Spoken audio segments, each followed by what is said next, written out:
Kirby and the Forgotten Land is an absolute treasure of a game. One of the best 3D platformers Nintendo has ever put out.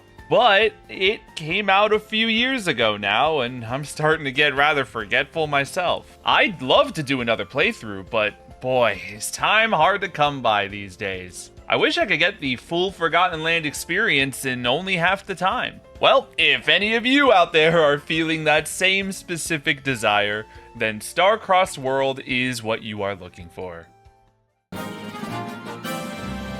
Switch 2 editions have not been groundbreaking so far. The Zeldas just received enhanced graphics, as far as I can tell, and Jamboree TV was a mixed bag to be sure. Star-Crossed World is our first look at a Switch 2 edition with some real, genuinely interesting new content. And to be honest, for me, one of the best selling points to this DLC was just returning to the world of Forgotten Land. My memory was so hazy that playing these levels again, I was like, oh yeah, I remember that. I remember those enemies. Oh yeah, I forgot the firepower turns you into a giant dragon. It was really cool, and just that brief taste of the game was enough to solidify for me that Forgotten Land is still just that good. Here is what is going on. A big crystal meteor is fallen out of the sky, and these creatures called Starries have scattered across the map, and you gotta get them. That's a Kirby plot, alright. Each level the Starries have fallen into now have a remixed Star-Crossed World version of it, where you'll find new layouts, new puzzles, and new mouthful modes to play with. There are 12 levels in total that have gotten this treatment, and yeah, that's less than I think any of us were hoping for. You basically get 2 new remixed levels for every section of the world map. The good news though is that every one of these levels is a hit in my book, all of them just as high quality as the original game would have you expect.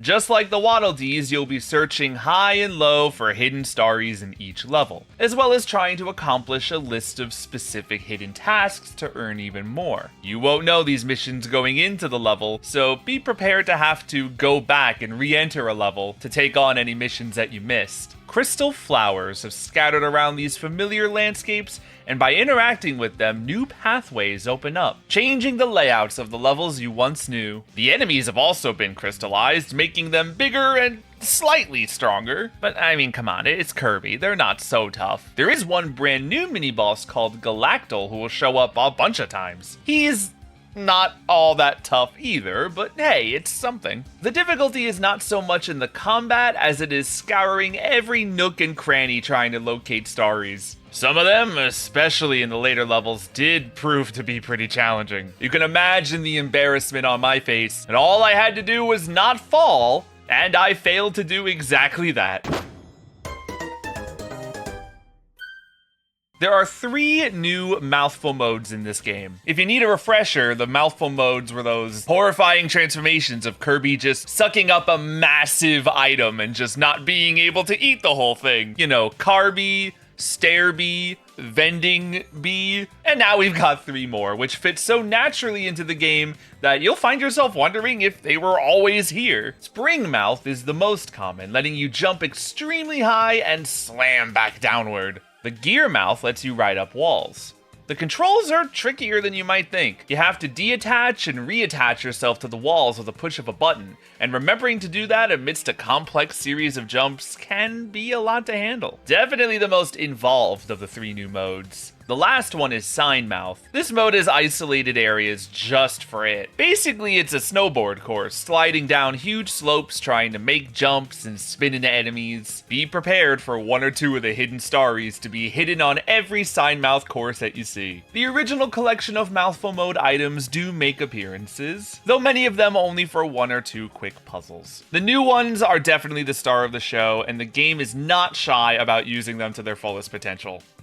There are a total of 120 Starries to collect in this DLC. I don't think you need all of them to unlock the final challenge, but to be honest, I didn't even bother to check. I think it's only 80, but I knew going in that I wanted to collect every single one of these little guys. There is a crazy final boss waiting for you at the end of Star-Crossed World. I won't get into it here, but if you're familiar with the types of final bosses that Kirby provides, yeah, it's one of those. Outside of the main game mode, there's a little bit extra. There are 2 new pages of gacha figures to collect, as well as a new ultimate cup to challenge in the arena mode. I'll admit arena mode is not really my thing, but if you're looking for challenge, this is where you go.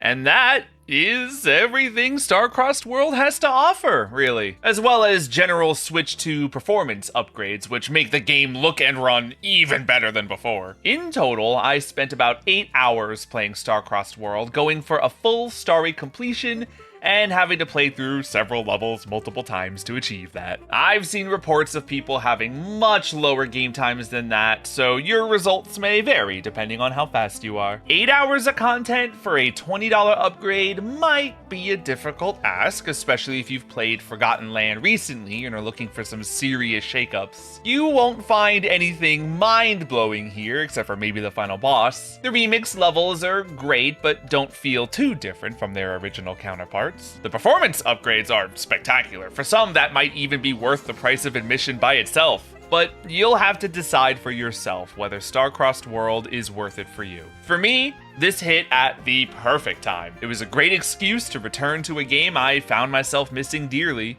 and I really enjoyed my time with it. Absolutely the most comfortable I've been so far, calling a Switch 2 edition worth it.